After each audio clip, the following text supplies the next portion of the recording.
چند تا مسئله رو باید بهتون بگم. یکی اینی که اه، من فرض رو بر این میذارم که شما رو باید جونیور در نظر بگیرم دیگه، درسته؟ توی شغلی که وارد شدید باید جونیور در نظرتون بگیرم. در حداقل اروپا این شکلیه که وقتی به عنوان نیروی جونیور وارد میشی باید سعی کنی، فرض بر اینه که باید خودتو خیلی مچ کنی با اونا. یعنی باید، حالا خیلی فرق میکنه به سازوکار اندازه و سایز اون شرکت، خیلی فرق میکنه به فرهنگ اون شرکته، خیلی این چیزا مهمه. ولی در مجموع اینجوریه که خیلی باید سعی کنی خودتو مچ کنی به اونا. درست شد؟ چیزایی که میگم لطفا معنی بد برداشت نکنید، سعی کنید مثبت بهش نگاه کنید و فکر کنید شاید به شما اعمال نشه چیزی که میگم، ولی شاید کمکتون کنه بتونید بهتر بفهمید مسئله رو. نکته دوم اینی که خب ما ایرانی ها علل خصوص نسل جوانترمون، خب بعضی فکر میکنن دهه 80 ها و نسل زد و اینا منظور من هست، ولی به طور کل دهه 70 هم حتی تا شکل اینجوری هستن. ما به خاطر اون سازوکاری که تو ایران بوده و این حرفا، دوباره فرض رو بر این میذارم چون شما سالهای کمتری بیرونید و حالا کار قبلی که داشتید بخشش تحصیل بوده، تو دانشگاه بوده، محیط دانشگاه اصلا خیلی فرق میکنه تا حدود زیادی. تجربتون کمتره، بنابراین چون تازه تر از ایران اومدید، چون جونیور به حساب میاد تو کارتون، یه چیز نکته دومی که خواستم اضافه کنم اینه که ماها متاسفانه، یعنی الان تو نحوه بیان شما و حرف زدن شما کاملا مشخصه چیزی که میگم. مثلا به من بگه تو نگفتی این جلسه فلانه، تو مثلا اگه نمیخوای با من کار کنی بگو تو اگه فلان اینجوری، اگه عین کلماتی که گفته رو برم بگم، اینا هیچ کمکی نمیکنه. در غرب علل خصوص وقتی ما به عنوان ایرانی میایم، وقتی به عنوان آدمی میایم از اون کشوری که چنین لیبلای وحشتناکی روشه که توش وضعش خرابه، اگه کشورمون قوی بود که با ما اینجور رفتار نمیکردن. وقتی از اون کشوری میام که وضعش اینجوریه، مثلا تو پرانتز بهتون بگم، من بعد این همه سال اینجا که یه دیگه برای خودمون پیرمرد داریم میشیم یواش یواش، توی یه جلسه ای داشتیم صحبت، جلسه نبود، توی یه موقعیت غیر رسمی داشتیم صحبت میکردیم. صحبت از این شد که من پیاده اومدم تا اینجا و بعد طرف آیشه پرسید از کجا اومدی، کجا زندگی میکنی؟ گفتم فلان ناحیه. بعد یه نگاه به بقیه کرد گفت این فلان ناحیه زندگی میکنه، تو فلان ناحیه زندگی میکنی. یعنی یه جوری که تو پیامش یه حرف بود که تو گریگوری غربتی داغون که از ایران اومدی اونجا زندگی میکنی، چه معنی میده؟ یعنی یک پیام تو هم با نجات حالا این نتونست خودشو کنترل کنه به خاطر پرسونالیتی که داشت ریخ بیرون، ولی واقعیتش اینه که پشت سر خیلی هاشون همچی فکرایی هست، یعنی در درونشون همچی فکرایی نسبت به ما هست. حالا باز تازه هنوز ایرلند کشوریه که اصلا نجات پرستی خیلی خیلی کمه توش، ولی آلمانیا معروفن، معلومه که این چنین روحیاتی دارن. و نکته بعدی اینه که یاد گرفتن فرهنگشون. شما در آلمان کار میکنید، من با دوستانی دارم که آلمان کار و زندگی، من باهاشون حرف زدم و در ارتباط بودم. فرهنگ آلمانی فرهنگ بسیار عجیب غریبیه، باید وقت بذارید یاد بگیرید. باید بچه‌هایی که قدیمی تر، بچه‌هایی که حرفشون قابل اعتماده، چون ما ایرانی‌ها چرت و پرت هم زیاد میگیم. حتی غیر ایرانی هایی که غیر آلمانی و غیر ایرانی هایی که در آلمان کار میکنن، مال کشورهای دیگه هستن، رو هم اگر کسانی میشناسید خیلی وقت بذارید. اگه برنامهتون موندن در آلمانه که اینجوری هست ظاهرا و میخواید اونجا ادامه بدید سال یا سالهای آینده رو، به نظرم حتما وقت بذارید فرهنگی مردم رو بشناسید. من از چند تاشونو که یادم هست دیدم اصلا آدمای کالچر خاص خودشونو دارن. یعنی مثلا میگم با یکی از دوستانی که بیش از 10 سال آلمان کار میکنه صحبت میکردم در تو یک کیسی که برای خودمون اتفاق افتاده، که یه آدمی که پی اچ دی نداره رو بهش اجازه داده بودیم پروپوزال دیولپ کنه. بعد گفت تو آلمان اگر شما یه کاری که کسی که پی اچ دی نداره اینو بهش بدی، اونایی که پی اچ دی دارن میرن اعتصاب میکنن، اعتراض میکنن چرا به کسی که پی اچ دی نداره اجازه دادی. مثلا ما توی ایران اینا رو نداریم. توی ایران ما خیلی فلکسیبل تریم، اجازه میدیم، دسترسی میدیم، دعوت میکنیم. خب ولی کالچر آلمان اینه، خیلی فرق میکنه. بعد دوباره باز مثالای من دارم از دوستانی که اونجا میشناسم در رابطه با ریستریکت بودن کالچر محیط کار، که مثلا تو وقتی یه مشکلی داری با رئیست میری به رئیس بالا دسترت میگی، نابود شدن عملا. چون رئیس بالا دستر که نمیاد طرف شما رو بگیره، حتما طرف رئیس شما رو میگیره و فقط چاره ای نداری جز که بزنی بیرون. میگم خیلی چیزای کالچورال شنیدم از بچهای آلمان، بنابراین حتما پیشنهاد میدم که وقت بذارید و یاد بگیرید این فرهنگ رو و سعی کنید حتی تو همون محیط کار هم یاد بگیرید. سعی کنید به خود و آدم نگاه کنید. ممکنه خب آدم سمی باشه، ممکنه آدم روشش غلط باشه. میخوام بگم ضرورتا چیزی که اون هست فرهنگ آلمانه، ولی میخوام بگم که بالاخره اولا که اونجا دارید کار میکنید، دوما این که بالاخره اونم مش نمونه خروار. پس بنابراین حتما باید یاد بگیرید، چون میدونم همه این بچه‌ها با سختی‌های زیاد تو این مسیر یاد گرفتن تو کشور و باید چجوری دوام بیارن و کار کنن. بنابراین اینا خیلی وقتا ما رو استخدام میکنن، خیلی وقتا ویزای کاری به ما میدن که از ایران بیایم، از سوریه بیایم، از افغانستان بیایم، از عراق بیایم، از این کشورهایی که حکومتاش ما رو کشورهای بسیار ضعیفی معرفی کردن تو دنیا، برای اینه که نیروی ارزونتره، نیرویی که تو بازی راش ندنه، نیرویی که هر فشاری دلشون بخواد بهش بیارنه فلانی بسازن. درسته؟ بنابراین شما خیلی مهمه تو این مقطع از کریرتون. حالا یه قسمت از پیامتون گفتید که اگه نمیخواد بذارم تکلیفمو بدونم برم جای دیگه کار کنم، حالا اونو میگم دربارش. ولی هر جا برید همینه، یعنی باید خیلی خوش شانس باشید یه جایی باشه که ناز ما رو بخرن، ما رو آدم حساب کنن، با همون درست صحبت کنن و فلان. درست شد؟ هرچند نیروهای خودشونم، یعنی من باز دوباره تو همین محیط‌های کاری آدمای غربی رو که دیدم جونیورن تازه کارن خیلی ادپتیبلن، خیلی سعی میکنن بفهمن، سریع بگیرن، بگن یعنی اصلا شرایطی نیست که وایسن تو روی طرف مقابلشون اینجوری باش حرف بزنم تو نگفتی این جلسه چیه فلان. منم یه اشتباهی کردم.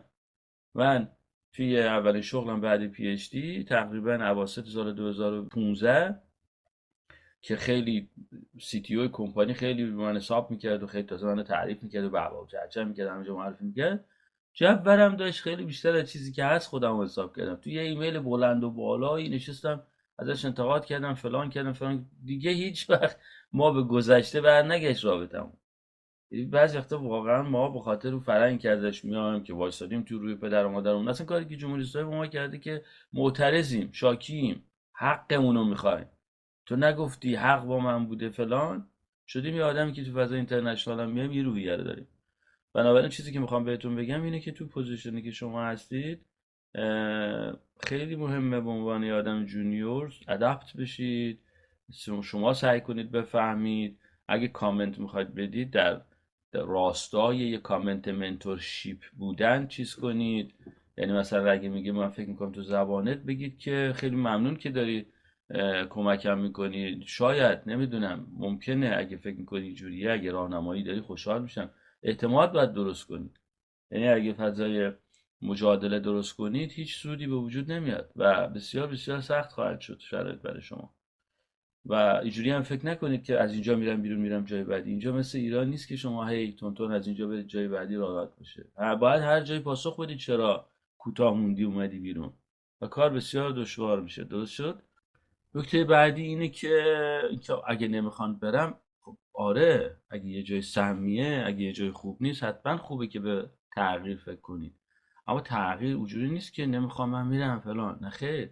شما باید با مدارا، شاید یک ماه دو ماه شاید سه ماه طول بکشه، باید با مدارا آروم آروم با اینا کار کنید و باید در بکگراند کار کنید روی پوزیشن جدید و یه روزی هم برید با لطف و خوش بگید آقا من خیلی لذت بردم از کار با شما و خدا حافظ. اونجوری هم نیست که با دعوا بری بزنی، باز مثل فرهنگ ایران نیست که آقا من نخواستم کار نمیخوام جو کار کنم، فلان کردم به هیکلت فلان فلان من دارم میرم. نه خیر، اینجا دست پایین اگه داری باید آروم بگی، باید حرف دعوا نکنی، باید سر صدا نکنی، زیر چرخ دندان له میشی. این سیستمی که مردم از تو ایران بهش نگاه میکنن و فکر میکنن غرب مهاجرت فلان اینا، این سیستم علل خصوص در اروپا یه سیستمی که آدما رو به شکل نیروی کار میبینه و توی چارچوبی گذاشته که اینا از اون نتونن خارج بشن. برای همینه که شاید واقعا یک دهم، یک صدم، یک هزارم درصدشون نمیتونن برن پولدار بشن. یعنی اکثرشون اینجوریان که یک نفر دو نفر تو خانواده باید مثل اسب کار کنن که پول رو بیارن، که خرج اینو بدن خرج اونو بدن، زندگیشون بره جلوی، بازنشستگی داشته باشن که بعد 70 سالگی تازه بتونن با کار نکردن یکم کتابی که دوست دارن بخونن، فیلمی که دوست دارن ببینن، جایی که دوست دارن برن، اگه اون موقع بدنی مونده باشه ازشون این کارو بکنن. بنابراین حرفم اینه که بله اینجا خیلی مسئله است، به عنوان نیروی کار خیلی مهمه، وگرنه تو چرخ دندای نیروی کار آدما خورد میشن. بنابراین تو تغییرتون هم باید استراتژیک درک میکنم. من زمانی که دانشجو فوق لیسانس بودم در دانشگاه شیراز، وقتی هم اتاقی بودم با یه نفر، اگر خوشم نمی اومد، اگر مشکلی بود، دلم می‌خواست همون شبانه برم عوض کنم اینو. دلم می‌خواست شبانه برم یه اتاق دیگه. فردا میرفتم فشار میآوردم به طرف که من می‌خوام عوض کنم فلان. ولی جایی یاد گرفتم که بابا جان، تغییر زمان میخواد، آرامش میخواد، حوصله میخواد، صبر میخواد. حالا هم درک میکنم فراستریشن شما رو، درک میکنم سرخوردگی و ناامید شدن و مایوس شدن و احساس توهین و احساس بی‌عدالتی و همه اینا هست متاسفانه در محیط کار. اونایی که منیجرن تو لول‌های بالان بلدن پالیتیکس داستان رو، و اونا بلدن چجوری باید این کار رو انجام بدن، و در نتیجه حرفی نمیزنن که دومی به طلب اندازه، کاری نمیکنه. و بعد برای کمپانی هم اچ آرش، مدیران رده بالاش هم همینجوری فکر میکنه. اونم ترجیح میده شما رو قربانی کنه تا مدیر میانی شو، برای که مدیر میانی فیدبک خیلی بدی درست میکنه برای کمپانی. بنابراین نمیشه جنگید، باید آروم، باید هوش هیجانی رو خیلی به کار برد و باید سعی کرد که فهمید که چه کاری بهترین جواب میده. و اما نکته کلیدی داستان اینه که من دهن خودمه به قول نقیب معمولی جر میدم. این همه توی پادکست دارم میگم، این همه تو سوشال میدیا دارم میگم، آقا برو شروع کن، آقا معطل نمون، آقا ول کن، آقا سخت نگیر، آقا نمیخواد دیره وصلش کنی به یه استارتاپ کوفت زهر مار، آقا برو فلان. جسارت نمیکنم میگم. برای همینه که یه روزی میرسی که میگی مرده‌شور ریخته همه تونو ببره. من اگر 2000 داشته باشم که از گشنگی نمیرم، نمیخوام هیچ کاری برای شما میکنم. من روزهایی در زندگیم بوده به عنوان یه آدم متخصص هوش مصنوعی گفتم آقا اگه یه جایی به من اینستاگرام ادمین شغل بدن که بتونم زندگی کنم از طریقش، برام اصلا اهمیت نیست، نداره که هوش مصنوعی خوندم و کار کردم یا نکردم. در این حد و کم نیستن. نمیان بگن، مردم نمیان از سختی و بدبختی کشیدن بگن. مردم از موفقیتاشون میگن، مردم از حال خوبشون میگن، مردم جس میگیرن. طبیعی هر انسانی دوست داره اینجوری باشه، من ایراد نمیگیرم مردم. ولی پشت داستان این همه ایرانی در غرب پر از بدبختی و پر از ریجکشن و پر از استرس و پر از پول گیرم نیومد و پر از شغل ندارم، از گشنگی دارم میمیرم و پر از اگه بیرونم کنم چی میشه و ایناست فراوان. برای همینه که من به قول نقی معمولی دهن خودم جر میدم، اینه که بابا جان یه کاری رو شروع کنید، بابا جان یه چیزی پست کنید، بابا جان یه چیزی بسازید. شما اینقدر پرفکشنیست تو کار گذاشتید، اینستاگرام درست کردید پرایوته که من احترام میذارم، اشکالی هم نداره. بعد توش میخواد یه ویدیویی بسازید، که فلان مؤسسه بزرگ مارکتینگ دنیا هم نمیسازه، افکت فلان اینو. بابا یه مسئله ساده رو بگو، یه درد یه گروهی رو پیدا کن، دربارش ساده حرف بزن، یه فالوور بیسی بساز، یه سرویسی درست کن، برو به کارت، شروع کن مردم رو شارژ کردن. و خیلی هم عجیب غریب نیست. ما اگر سالیان گذشته حرفا رو می‌زدیم باید میگفتیم چی کجا. الان کافی بری یه چیزی رو پیدا کنید، اپلیکیت کنید، یه چیزی پیدا کنید که فکر میکنید که مناسب شماست، ارتباط هم باش برقرار میکنید، جوابم داده قبلا، برید اپلیکیت کنید، برید یه کاستومر بیس بزرگ بسازید. اگه یه چیزی باشه که ویدیویی میذارید، نمیدونم ویدیوش 10 تا ویو بخوره، خب ما 1000 یورو بهتون میدیم. اگه در هفته چند تا ویدیو از این بذارید، خب ما 1000 یورو به شما میده. شاید با ما 1000 یورو اونجا یواشاش بتونی کارهای دیگه بکنی، فلان بکنی. این شدنیه، ولی این زمان میخواد. این نباید بذاری روزی که به 30 سال رسیدی بخوای شروعش کنی. یه باید روزی که داری کار میکنی، حقوق از جایی میگیری، شده 2 ساعت شبام یه خسته باشی، کوفته باشی، انجامش بدی. چرا من هنوز دارم روزی 14 15 ساعت کار میکنم؟ آیا من بیکارم؟ آیا من خیلی دلم خوشه؟ برای که راهی نداری جزی که بعد از 9 to 5 بدینو بسازی. آیا پولی داری که مثلا 1 سال کار نکنی؟ من نمیدونم آلمان اگه حقوق بیکاری میده، میشه کار نکرد، خوبی کارو بکنید. 1 سال بشینید با حقوق بیکاری با مینیمم زندگی کنید، یه چیزی بسازید برای خودتون، بعد دیگه کسب و کار و تبدیلش کنید به یه ایجنسی فلان، هر چی که میشه. ولی اگر نمیشه، راهش همین بعد از ساعت 9 6 بعد از ظهره، راهش تو ویکنده. من اومدم اینقدر خسته شدم، اینقدر کار زیاده، نمیرسم فلان اینا، هیچکی به اینا به قول معروف، حالا نه مثلا انگلیسیش یادمه درست، نه مثلا فارسیش، نه بدبختی ماست، شلغم ریز خورد نمیکنه برای اینا، اگه اشتباه نگم. بنابراین باید واقعا یه همتی به خرج داد، باید واقع بین بود، باید از این ایدئالیسم دست بردار، باید از این یه کمی ایگو هم هست توش، باید ایگو رو ریخت دور. باید ببین آقا، به قول من داشتم پژوهشمو در دوره پی اچ دی برای یه پروفسور ژاپنی پرزنت میکردم، داشتم میگفتم فلان و فلان فلان، بعد گفت تو چرا اصرار داری بگی این بهترینه؟ گفت خب چی باید بگم؟ هر ریسرچری میگه آقا این کاری که من کردم در مقایسه با بقیه بهترینه. گفت تو باید بگی این کاری که من میخوام انجام میده. و بعد یه جای دیگه حرفشون خیلی جالب بود، گفت تو اصلا دلیلی نداره بیای بگی که من این رو حتما از این روش خاص انجام میده، هر راهی جواب میده انجامش بده.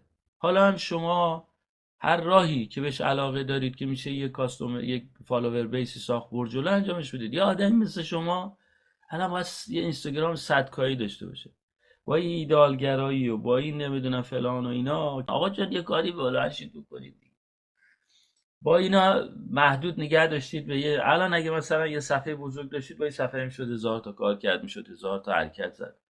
معذرت میخوام اگه فراتر از سوالتون رفتم جلو، واقعا سعی کردم هر چی میتونم بگم. شما هم به کاری کردید که من دیگه همه نکات یه جا بگم، ولی امیدوارم که براتون مفید باشه.